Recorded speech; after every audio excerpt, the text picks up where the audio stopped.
महाराष्ट्र का कोल्हापुर जिला इन दिनों चर्चा में है। यहाँ विशालगढ़ किले में 14 जुलाई के रोज हिंसा की घटना हुई। किले के पास अतिक्रमण हटाओ अभियान चलाया जाना था, लेकिन उससे पहले ही लोगों की भीड़ जमा हो गई और यहाँ दुकानों में उसने तोड़फोड़ शुरू कर दी। पास मौजूद एक मुस्लिम बस्ती को भी निशाना बनाया गया। आज तक से जुड़े दीपक सूर्यवंशी की रिपोर्ट के मुताबिक ये लोग पूर्व राज्यसभा सांसद और छत्रपति शिवाजी महाराज के वंशज छत्रपति संभाजी राजे भोसले के समर्थक थे। छत्रपति संभाजी राजे लंबे वक्त से महाराष्ट्र के किलों से अतिक्रमण हटाने की मांग करते रहे हैं।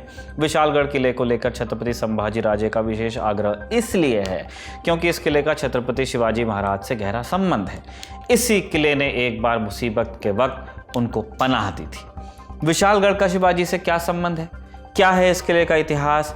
इन दोनों प्रश्नों के जवाब जानेंगे आज के एपिसोड में। साथ ही जानेंगे कहानी पावन खिंड की लड़ाई की भी। नमस्ते, मैं निखिल हूं और आप तारीख देख रहे हैं, जिसमें आज कहानी कोल्हापुर के विशालगढ़ किले की।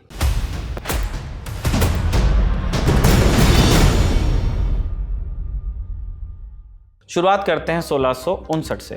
मंजर आप देखिए, प्रतापगढ़ किले के नीचे छत्रपति शिवाजी महाराज और आदिल शाही जनरल अफजल खान की मीटिंग होती है। मौका संधि का था, समझौता होना था, लेकिन नीयत षड्यंत्र की थी। पहला हमला अफजल खान की तरफ से हुआ, लेकिन शिवाजी ने कवच पहना हुआ था, इसलिए वो बच गए।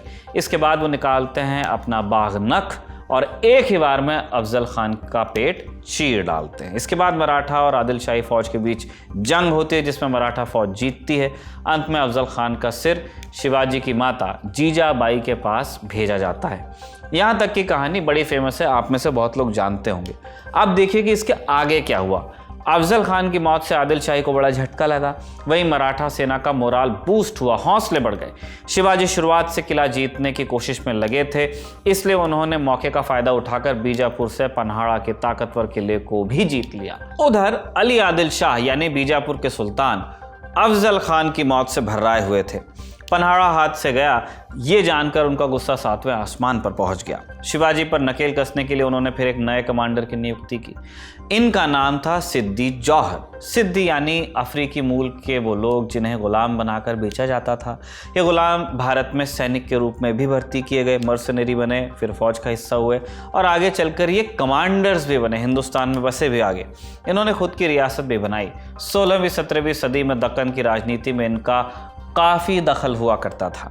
सिद्दी जौहर भी ऐसे ही एक सिद्दी थे जिनके पास अपनी जागीर थी। हालांकि जागीर पर हक पाने के लिए आदिल शाह की मंजूरी जरूरी थी, इसलिए सिद्दी जौहर ने आदिल शाह से एक समझौता किया। जागीर के बदले सिद्दी जौहर को शिवाजी पर हमला करना पड़ेगा। सिद्दी जौहर तैयार हुए। आदिल शाह ने उन्हें सलाबत जंग की उपाधि दी और जंग के लिए रवाना किया। 2 मार्च 1660 की तारीख थी। शिवाजी पन्हाड़ा के किले में थे। सिद्दी जौहर और बीजापुर की फौज ने किले को चारों तरफ से घेर लिया। पन्हाड़ा में शिवाजी फंस गए। 2 दिक्कतें थीं, रसद उनकी खत्म होती जा रही थी, बाहर से कोई जानकारी नहीं मिल पा रही थी। शिवाजी ने 4 महीने तक इस सीज के अंदर इंतजार किया और फिर उनके सब्र का बांध टूटा। उन्होंने फैसला किया कि अब मैं किले से बाहर निकलूंगा। हालांकि ये आसान नहीं था, बीजापुर की फौज ने किले को हर तरफ से घेरा हुआ था, इसलिए अंत में शिवाजी ने एक जबरदस्त प्लान बनाया। मराठी लेखक कृष्णाजी अर्जुन केळुस्कर ने छत्रपति शिवाजी महाराज की जीवनी लिखी है। इसमें वो शिवाजी के प्लान के बारे में बताते हैं। शिवाजी ने सिद्दी जौहर के पास संदेश भेजा कि वो किला उन्हें सौंपने के लिए तैयार है, दे दूंगा, ऐसा बोला। संधि की शर्तों के लिए रात को मुलाकात होनी थी। तय समय पर दोनों पक्ष मिले भी, लेकिन चूंकि रात ज्यादा हो चुकी थी, बाकी की बातें अगले दिन के लिए पोस्टपोन की गईं। इस बीच सिद्दी जौहर ये मान चुके थे कि किला अब उनका है, शिवाजी सरेंडर करेंगे, उन्हें ऐसा लगा।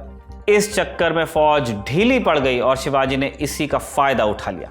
कहानी कहती है कि शिवाजी के एक हमशक्ल शिवा काशिद को शाही पोशाक पहनाकर किले से बाहर भेजा गया।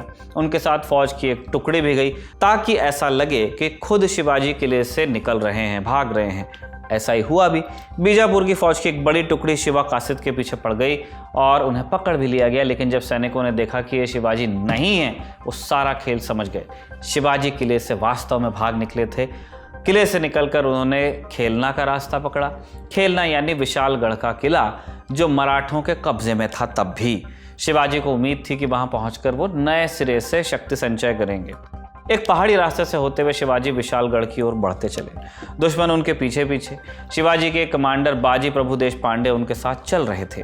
घोड़खिंड नाम की जगह पर उन्होंने शिवाजी से कहा कि वह आधे सैनिक लेकर आगे बढ़ जाएं और जल्द से जल्द किले तक पहुंचने की कोशिश करें। बाजी प्रभु ने फैसला किया कि वो वहीं रुककर पीछा करती फौज को एंगेज करेंगे, एक ब्लॉकिंग फोर्स की तरह, ताकि शिवाजी सुरक्षित पहुंच सकें।